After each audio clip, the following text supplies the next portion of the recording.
स्थापकाय च धर्मस्य सर्वधर्मस्वरूपिणे स्थापकाय च धर्मस्य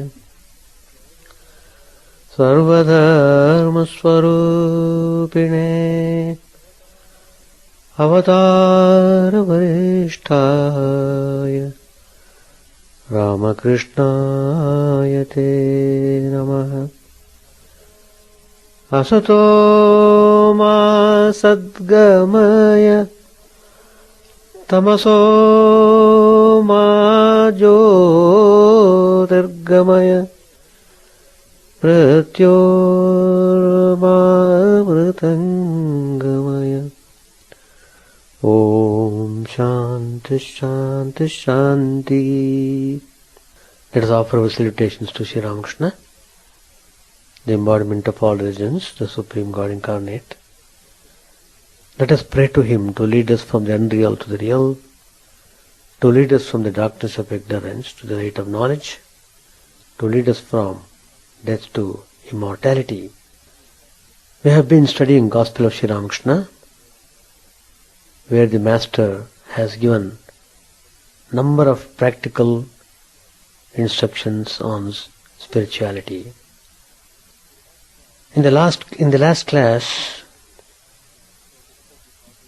we have discussed the topic 3 ways for transformation. In the last 2 classes, we have dealt with the topics, the importance of satsang and Sat Pravachana, that is holy company, and secondly, hearing good teaching of the spiritual masters.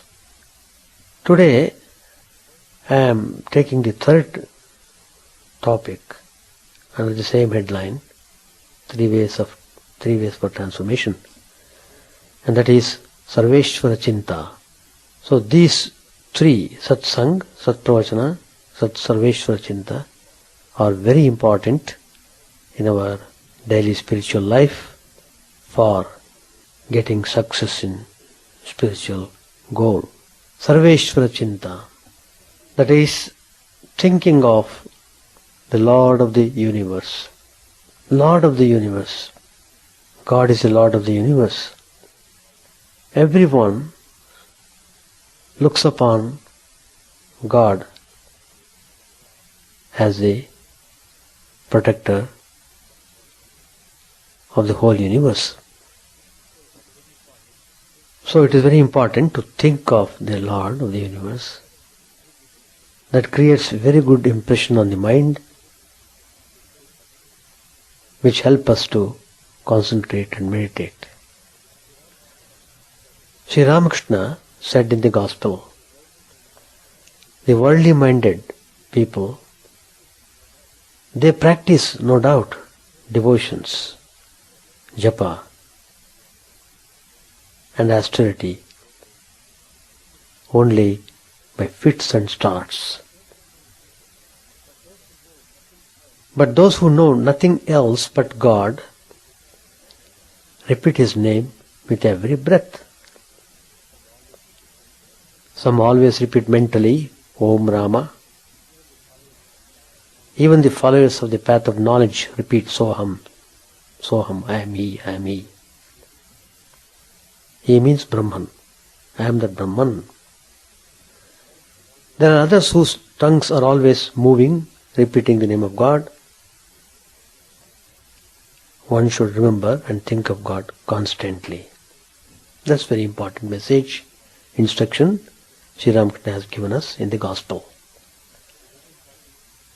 It is a very important discipline. In another place Sri Ramakrishna says, man becomes pure by repeating the name of God. Therefore, one should practice the chanting of God's name. I said to Jaddu Malik's mother, Sri Ramakrishna said, in the hour of death, you will think only of worldly things, of family, children, executing the will and so forth. the thought of God will not come to your mind. The way to remember God in the hour of death is to practice now the repetitions of His name and thinking of His glories, chanting of His glories. If one keeps up the practice, then in the hour of death, one will repeat the name of God. Sri Ramakrishna said in another place, the importance of thinking of God. All sins vanish if one only remembers God. His name breaks the fetters of death. Only one condition is very important in spiritual life, and that is, you must be really sincere to the core. Lord Krishna says in the Bhagavad Gita, Ananyachetaha saratam yomam smarati nityashaha tasyaham sulabhapartha nityuktasya yoginaha. Sri Krishna gives in the Bhagavad Gita an assurance. I am easily attainable by that ever steadfast yogi who constantly remembers me daily, not thinking of another, O Partha. In another place, Sri Krishna says in the Gita, Tasmat sarveshu kaleshu mamanusmara yudhyacha. The meaning is, all the time remember me and do your duty. With respect to Arjuna, the immediate duty was to fight in the battlefield. Nevertheless, thinking of God must be going on mentally, constantly. So we should not give any excuse for thinking of God. Oh, my mind was engaged in so many things, etc., etc. Amidst all the activities, involvement, one should really think of God in the mind. Constantly remembering the Lord throughout the life is the surest way of attaining Him. He who remembers the Lord by fits and starts, who remembers Him for 6 months and then leaves the practice, and again remembers Him for 6 months and so on, cannot attain Him. Remembrance of the Lord at all times is known as smarana. It is unbroken memory of the name and form of the Lord. The mind doesn't think of any object of the world. It is ever engrossed in the thought of the glorious Lord alone. The mind meditates on what is heard about the glories of the Lord and His virtues and names, and forgets even the body. It is contented in the remembrance of God, just as Dhruva and Prahlada did. Even japa is only remembrance of God and comes under the category of bhakti. Remembrance also includes listening to the stories pertaining to the Lord, talking of Him, teaching others about Him, and meditating on His attributes constantly. All these come under the category of smarana. There is no particular time for practicing remembrance of God. He is to be remembered at all times without any break, as long as one has one's consciousness intact. Right from his getting up from sleep in the morning until he is completely overpowered by sleep at night, a person needs to remember God. He has no other duty in this world except the remembrance of God. The remembrance of God alone can destroy all worldly impressions. The remembrance of God alone can turn the mind away from sense objects. Generally, the mind runs outside, but the remembrance of God makes it introvert and doesn't allow it to run to particular objects of the world. The remembrance of God is a very difficult method of sadhana. It is not possible to remember Him at all times continuously. The mind deceives the person. He may think that he is meditating on God, but actually he will only be thinking about some object of the world or something to do with name and fame. The remembrance is equal to concentration or meditation. All the qualities which a Raja Yogi prescribes for the practice of meditation should be acquired by a bhakta, devotee, who wishes to practice smarana bhakti. Smarana is swimming against the forceful current of the river of Maya. Smarana leads to exclusive meditation on God as is practiced in Raja Yoga. The company of sincere devotees is an auxiliary to the remembrance of God. The service of Mahatmas and saints is yet another necessity. The mind cannot but remember divine things when it is in the company of divine people. Therefore, one should have satsang and always live with a saint or a holy association. He should not be perturbed by the censure or ridicule of the world. He should rely upon God and rest assured that He will help him in all troubles and grant final emancipation. The remembrance of the Lord has given liberation even to those who thought of Him through hatred.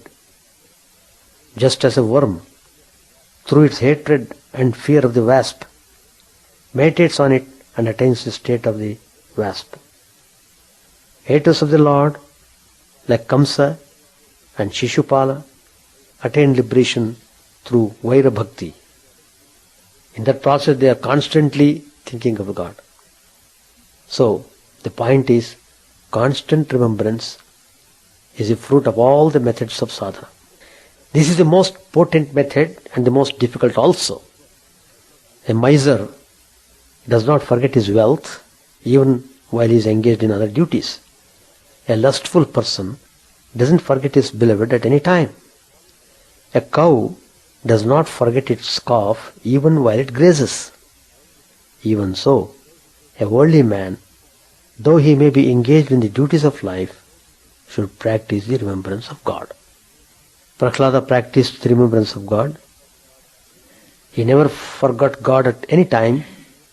He was tortured by his cruel father, Hiranyakashipu, in all possible manners. But the devoted Prahlad crossed all these troubles and attained the supreme grace of the Lord. Prahlad was lost in the consciousness of the Lord. Such should be the ardent aspiration of all the devotees. The 7th skanda of the Bhagavad gives a beautiful description of how Prahlad practiced bhakti even amidst difficult and trying conditions. Namasmaran is a spiritual exercise which is simple, sustaining and universally acceptable.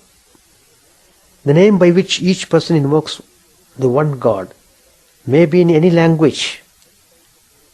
It may posit any type of relationship with God, such as son, servant, subject, companion, and so on. It may enshrine any one or more of the infinite attributes and achievements of God. In every case, the name is the sign and signal, the casket that enshrines the beauty and the benevolence of the Almighty, the glory and the grace of providence, the majesty and mystery of God. When it is recited or remembered with each breath, it provides divine oxygen to strengthen and sanctify our lives. Nowadays people laugh at the idea of Namasmaran and Nam Sankirtan. What is in a name? To them it is just an assortment of words and sounds. We find modern times people have peculiar names. Piggy, Dolly. Words have no significance. Just a fun. Some person is named as baby. But names have got tremendous significance. That's how all the spiritual scriptures emphasize on the importance of name. Somehow we must remember God. That's why we keep God's name for the children. But nowadays that idea is going away.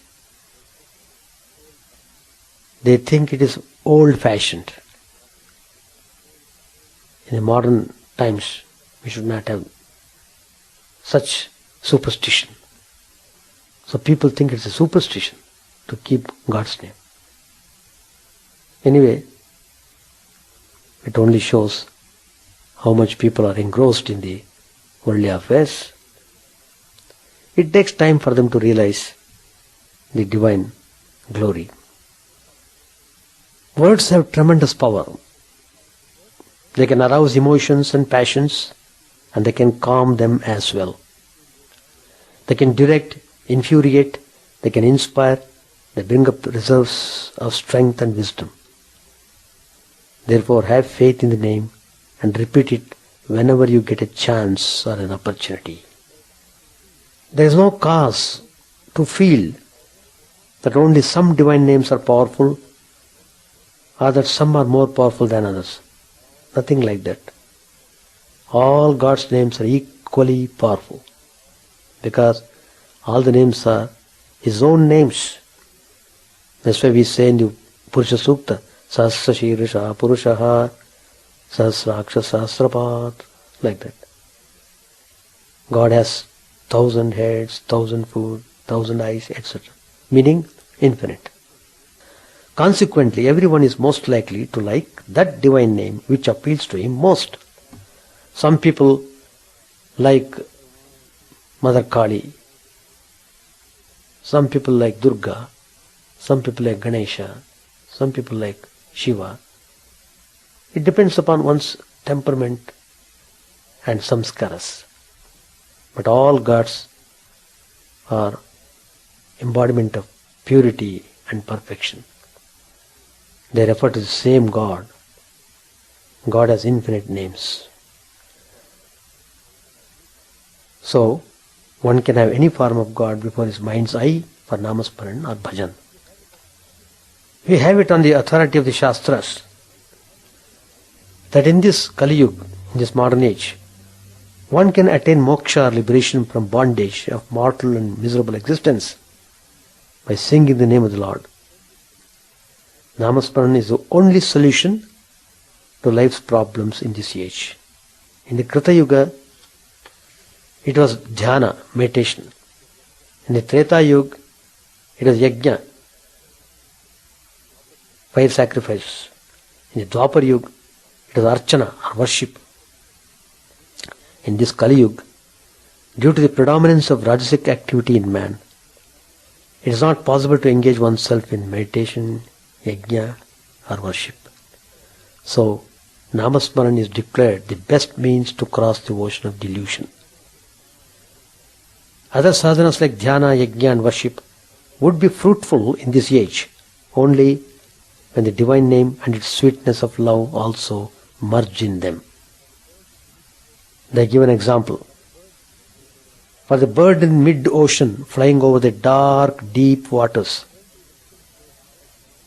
the only resting place is the mast of the ship sailing across.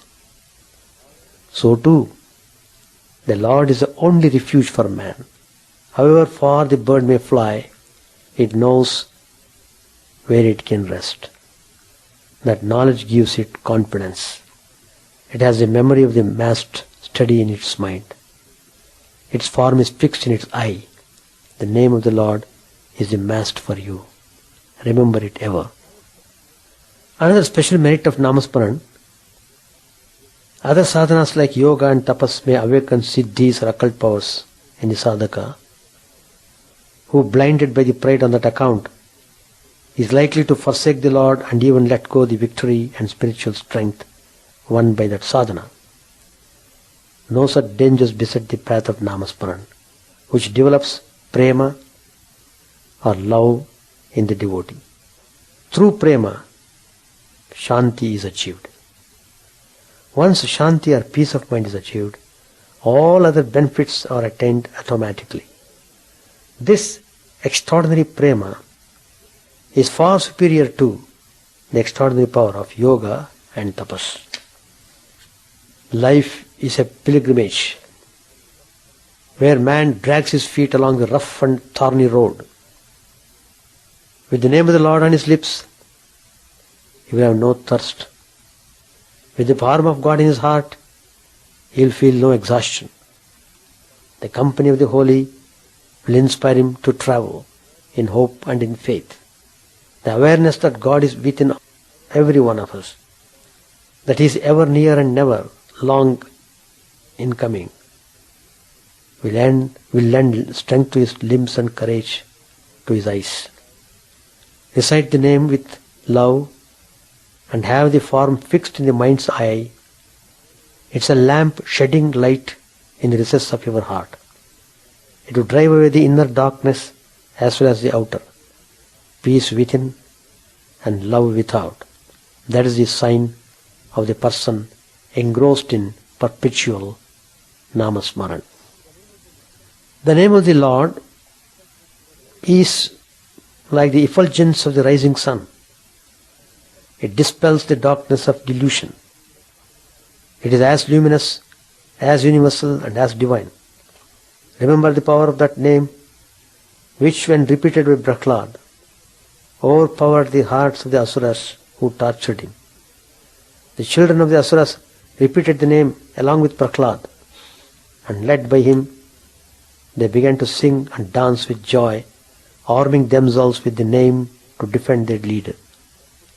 The name of the Lord that could transform the Asuric character and purity into a nectar of love is verily the key to the heaven of peace for all and for the whole world. So what does Namasmarana do for us? It is Taranopaya, the easiest means of crossing the sea of samsara or delusion, of attachment and bondage. The name removes the veil of Maya that now hides the Shakti from the Vyakti, the universal from the individual. When this veil fades out, man discovers the divine in himself. He beholds the universe as himself. Man has infinite power and infinite potentiality, for he is a wave, one with the ocean of infinity. That is Satchidananda. When you are depressed by what appears to be loss or calamity, engage yourselves in Namasmaran. That will give you consolation, courage, and the true perspective of the event or situation. The divine name is so valuable and an instrument to win his grace and to realize his presence, that when it is repeated from the depth of your heart, the lamp of the divine name, when it is lit, will illumine the whole household. No wonder that Tulsidas once declared, "Do you require the light inside the home as well as outside? Then place the lamp on your doorstep. So too, do you desire to spread the illumination of peace inside yourself as well as outside? Then place the name of the Lord on the tongue, which is the doorstep of your personality." This lamp on the tongue will not flicker or fade or be put out by any storm. It will confirm Shanti on you as well as on all who draw near, in fact the entire world. Namasmaran can well be called a yoga like bhakti, jnana or karma. So, Namasmaran can be called as Chitta Shuddhi Yoga, or the path of consciousness cleaning. Charge every second of time with the divine current that emanates from the name. Practice at all times under all circumstances with love and devotion the remembrance of the name of the Lord. That name is a thunderbolt which will pulverize mountains of sin. It is an unfailing cure for the dreaded disease of delusion. It will lead you to release from the bondage of birth and death and will give you everlasting bliss.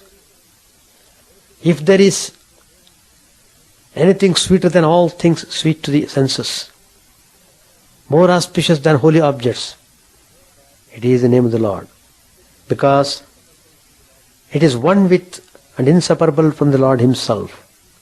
who is Satchidananda Swarupa. The Lord and His name are one. In fact, the total sweetness of the name may not be found in the form.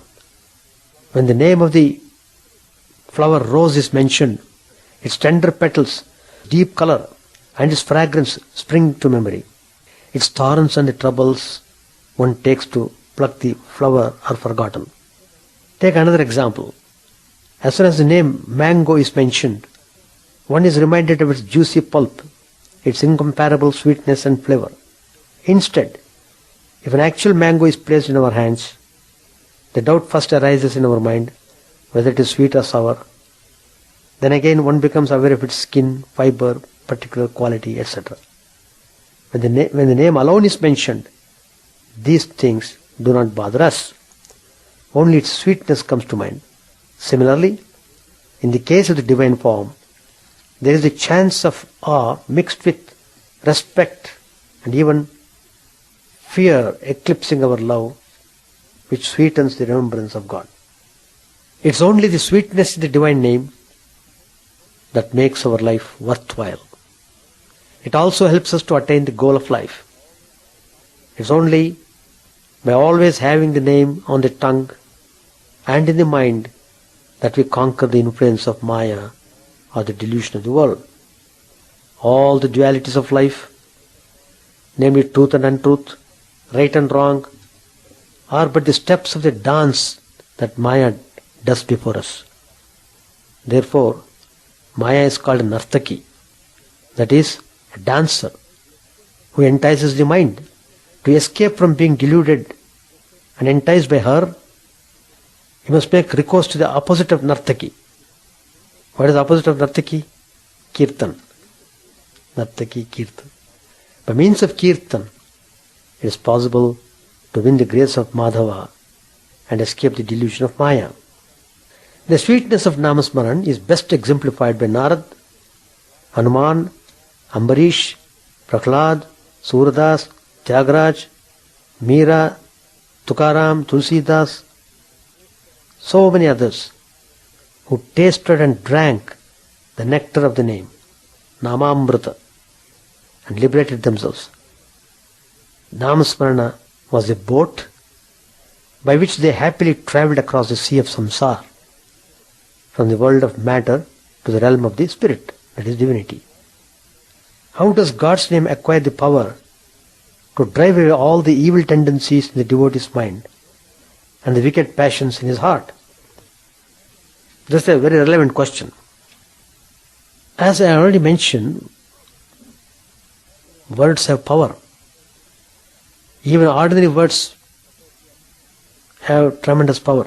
Suppose we are taking delicious food, but suddenly someone mentions a foul word. The word instantly causes a revulsion in our mind and we lose taste for the food. We may even get nausea and vomit. Or again, suppose people are sitting for a cultural program and someone suddenly shouts, "Fire, fire, fire," just in fun. What will be the reaction? On hearing the word, people will jump up and run helter-skelter. There will be stampede. Another example. You are very thirsty and someone says, "I will cut a lemon and prepare sweet sharbat for you." Your mouth begins to water. All this shows the reaction in our mental lake through hearing ordinary words and sounds. How much more profound should be the effect on our mind, nature and behavior when sacred names of God are heard or sung with love. That singing raises the mind to higher planes of peace and purity. The divine name is packed with infinite potential to purify, sublimate, and transform the mind and heart. God is Shabda Brahma Swarupa. He is endowed with eightfold treasures. Aishwarya Sampanna, Ashtaishwarya Sampanna. The first treasure aspect of God is the sound form, Shabda. This whole universe is born out of sound. That is from Nada and is known also as Shabda Brahma. With Shabda only is the universe sustained. The transformation it goes through is the power of sound only. That's why Sushabda, that is good and auspicious sound, like the glorious names of God, produces Sumanas, or purified mind. With the aid of the divine name, we can slowly and steadily purify our senses. As we progress in this Namasmaran or Nam Sankirtan path, the innate Ananda, which is our nature, flows uninhibited, and we begin to experience and enjoy continuous, unalloyed peace and bliss. The Ashtaishwarya of the Lord, Shabda, Charachara, Jyoti, Vangmaya, Nityananda, Paratpara, Maya and Shri. These are the Ashtaishwarya of the Lord. The name gains power through its association with God. Here is an example. When a mice enters our house, we bring a cat to kill it or set a trap to catch it. But the mice, when visualized as the Vahana or vehicle of Lord Ganesha, becomes worthy of worship. Again, when we see a serpent, all possible efforts are made to kill it. But the serpent round the neck of Ishwar is honored and worshipped. A small boulder lying on the street is not taken notice by anyone. But when it is chiseled into an idol of God, it is installed in a temple and worshipped by all. This is the power of samparka, or contact with the divine, which carries with it unthought of power. That's how divine names acquire power to lead a person on the spiritual path. There are so many examples. Remember how Sita braved the taunts, insults and tortures of the Rakshasis in Lanka. What was it that gave her the stamina? It was Ram Nam and nothing else. Of Hanuman it is said, Rom Romamu Ramanamame. Every single hair recited Rama. His tail was a formidable weapon, for it was filled with the might of the name. He is also called Sundara, or the charming one, the beautiful one, because he had Rama installed in his heart, and the splendor and beauty of Rama was reflected in Hanuman's face. This made him charming to look into. He was also a sweet companion because he spoke of only Rama and sang only Rama's glory. Draupadi, the queen of the Pandavas, whose story is one long series of humiliations and calamities, was rescued from dishonor and distress time after time. But she was ardent devotee of Lord Krishna. All the time she would be remembering Krishna in her heart. Rukmini and Satyabhama were curious to know the nature of the devotion that could draw such bountiful grace of the Lord Krishna on her in such a continuous stream. So one day Lord Krishna took both Rukmini and Satyabhama to Draupadi when she was drying her hair after a bath. And Lord Krishna asked his queens to comb Draupadi's hair, which had got into tangle. When they did so, they heard from the tip of each hair the sound of Nam Japa, Krishna, Krishna, Krishna, Krishna. The name of the Lord had impregnated each single hair of her head. That was the extent of her devotion to the Lord.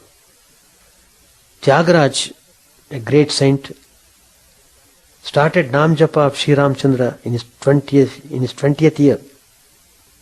He recited Ram Nam 96 crores of times, and it took 21 years and 15 days for the vow to fructify.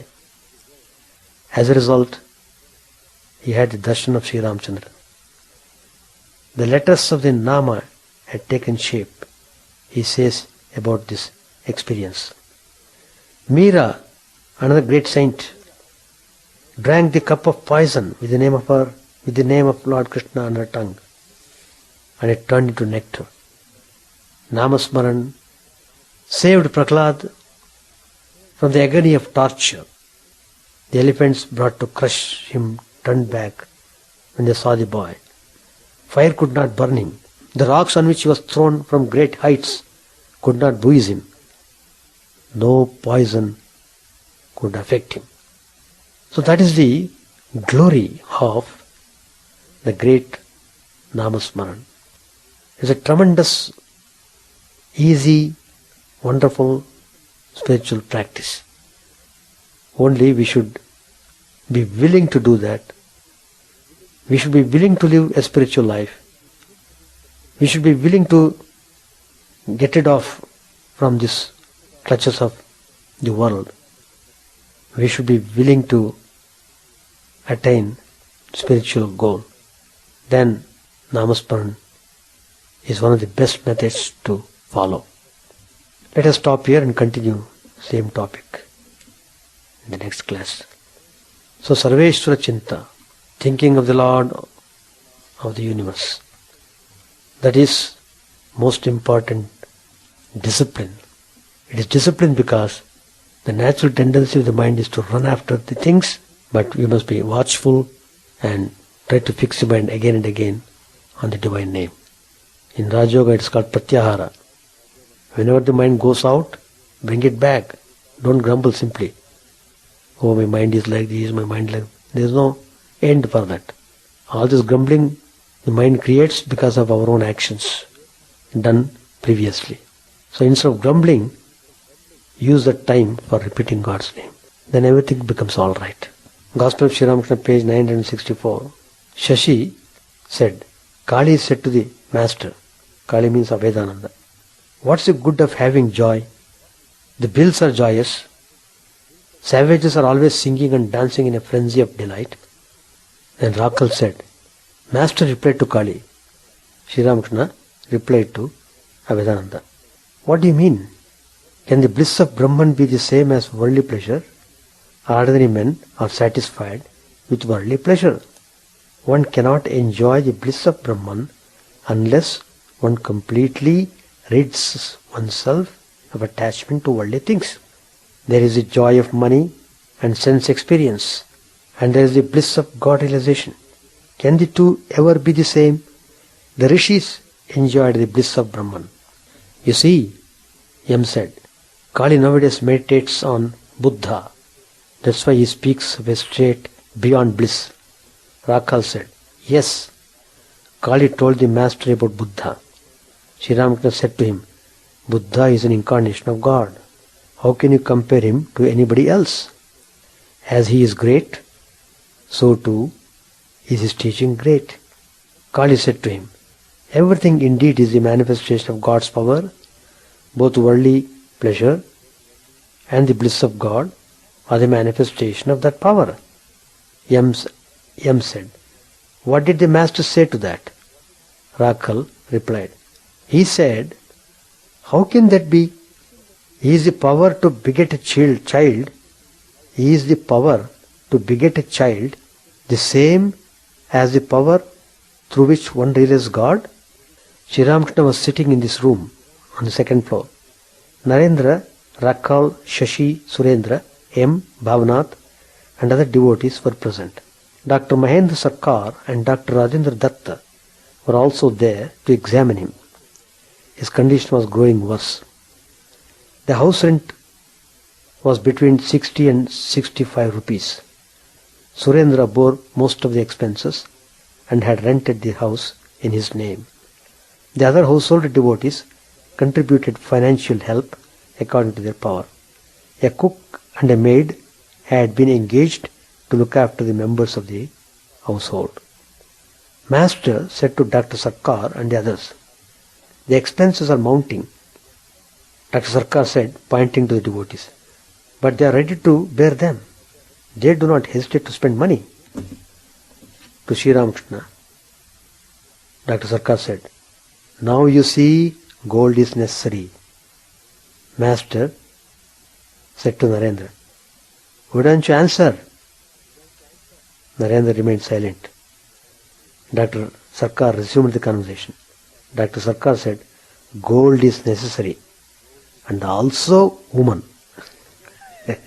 Rajendra said, yes, his, that is meaning Sri Ramakrishna, his wife has been cooking his meals.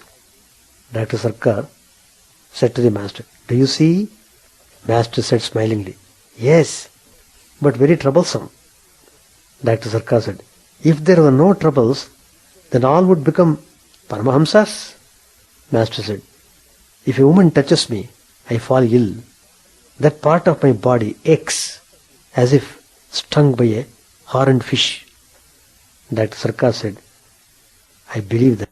My breathing stops. But there is no harm in spending money to lead a spiritual life in the world.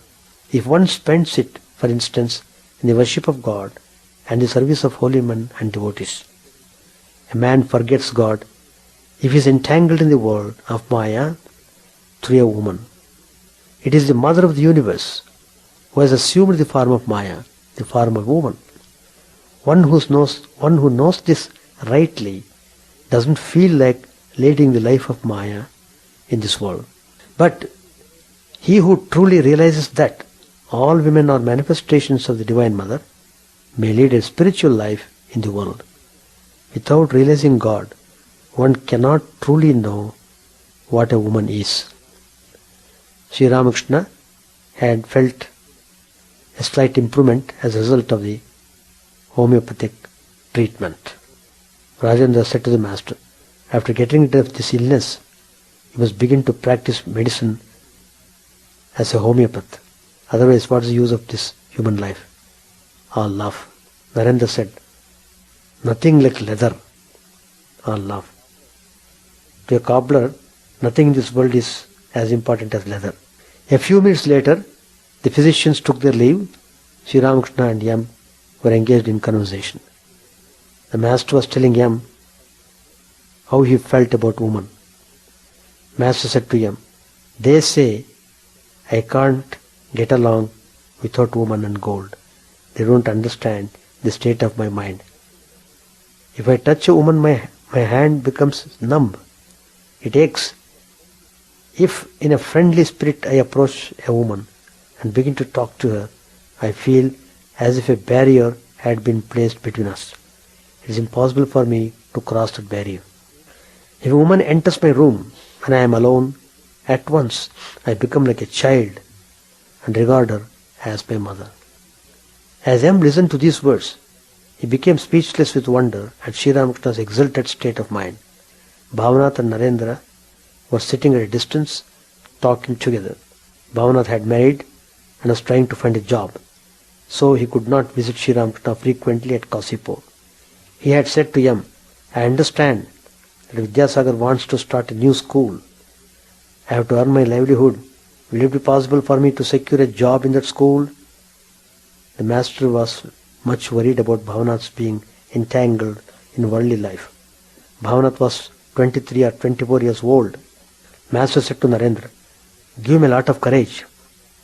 Narendra and Bhavanath smiled. Sri Ramakrishna said to Bhavanath, by signs, be a great hero. Don't forget yourself when you see her weeping behind her veil.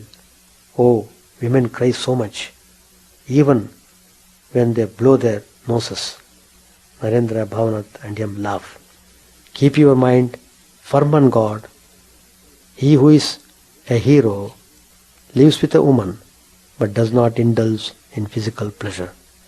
Talk to your wife only about God. A few minutes later, Sri Ramakrishna said to Bhavanath by a sign, take your meal here today. Let us stop here and continue the class next Tuesday.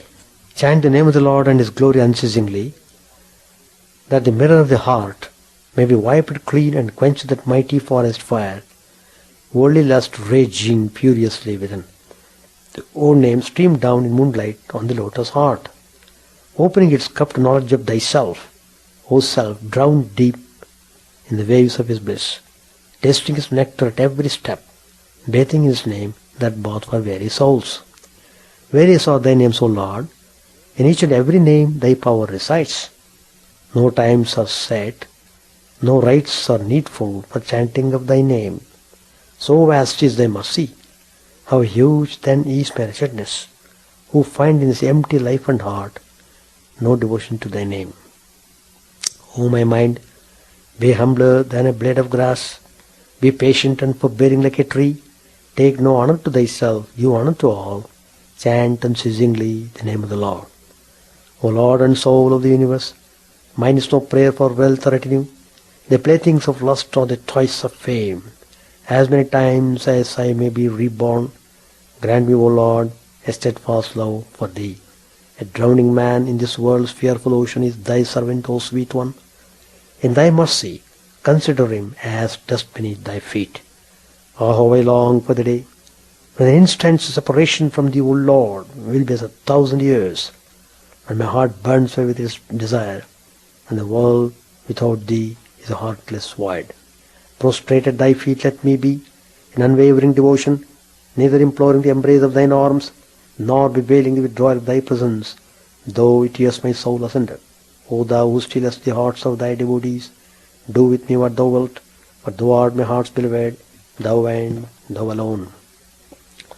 O Lord, lead us from the unreal to the real, lead us from darkness to light, and lead us from death to immortality.